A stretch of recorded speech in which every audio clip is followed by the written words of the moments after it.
also something I'm used to with a name like Yarmuth starting. Been doing it all my life. And can you imagine serving with more great leaders than I did? With Louise Slaughter, Nancy Pelosi, John Lewis. It's just an extraordinary experience. I am a proud member of the Arts Caucus. I'm also the proud founder and chair of the Congressional Bourbon Caucus. I mention that not just to plug my state's product, but also because that's the only time I've ever felt that I could sing, was after some of that. I represent the coolest district in the United States, I will guarantee you. I represent, excuse me, in 3 weeks we're going to have the Kentucky Derby, Churchill Downs. I represent the Louisville Slugger and the Louisville Slugger Museum. I represent Muhammad Ali and the great Muhammad Ali Center.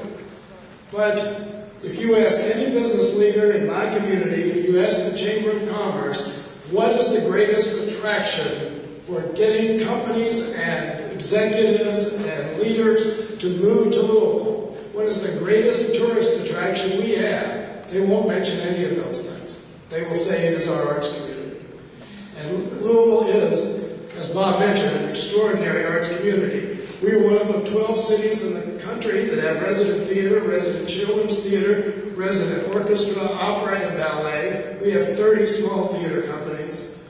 We are quickly approaching Seattle, no offense, as the glass art capital of the world. And I don't know where that piece came from, but we've got a lot going on. So all I can say is that having been I founded and ran the Alternative Weekly newspaper in Louisville for 15 years, and that's what we did most of the time, was cover our arts community. And we didn't just cover our arts community, we covered some of the most exciting, intriguing, wonderful people that you could possibly imagine.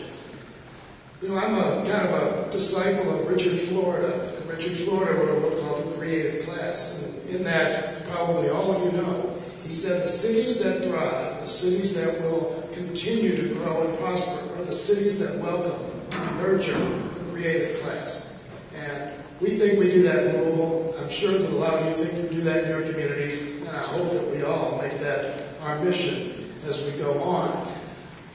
I'm going to, this is fun preaching to the choir. Over the last few months, we haven't done a lot of that. Been preaching to pitchforks mostly. And I want to just tell a story, because while we've been preaching to the choir, and it's wonderful that we all are unanimous in our support for the arts and arts funding, strangely enough, not everybody feels the way we do. I serve, in addition to the Ways and Means Committee, I serve on the Budget Committee. And last year in the Budget Committee, two of our members, I won't mention any names, but one was from Texas and one was from North Carolina, tried to strip the NEA funding out of the budget. And they made some of the most amazing arguments in trying to do that, saying, the arts don't have any economic impact. The arts don't need jobs.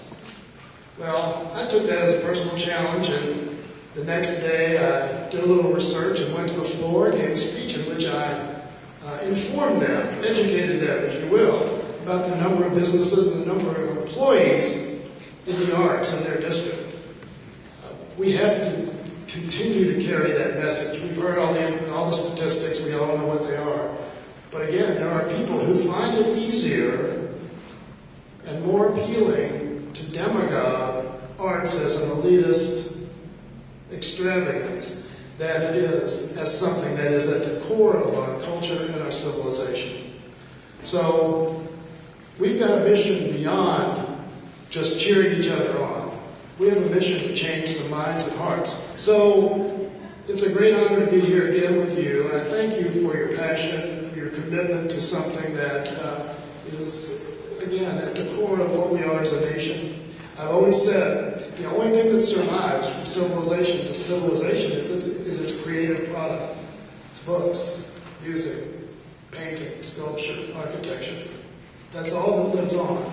So I thank you for helping to create and sustain this wonderful aspect of our lives. And I look forward to working with you for many years to come. So With that, thank you for letting me go last. Go get 'em!